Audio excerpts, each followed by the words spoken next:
بسم اللہ الرحمن الرحیم۔ السلام علیکم ورحمۃ اللہ وبرکاتہ۔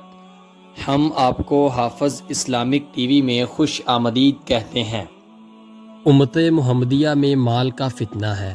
حضرت کعب رضی اللہ تعالی عنہ بیان کرتے ہیں کہ میں نے رسول اللہ صلی اللہ علیہ وآلہ وسلم کو یہ فرماتے ہوئے سنا، ہر امت کی آزمائش کسی نہ کسی چیز میں ہے، اور میری امت کی آزمائش مال میں ہے، مال و دولت میں ہے۔ اس کی حدیث کا حوالہ ہے سنن ترمذی، حدیث نمبر 2336۔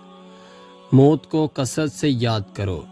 رسول اللہ صلی اللہ علیہ وآلہ وسلم نے فرمایا، لذتوں کو توڑنے والی یعنی موت کو کثرت سے یاد کرو۔ اس کی حدیث کا حوالہ ہے سنن ترمذی 2307۔ اسے شیئر کرنا آپ کے لیے صدقہ جاریہ بھی بن سکتا ہے۔ اللہ تعالیٰ عمل کرنے کی توفیق عطا فرمائے، آمین۔ ملتے ہیں آپ سے کسی نیکسٹ ویڈیو میں، تب تک کے لیے اللہ حافظ۔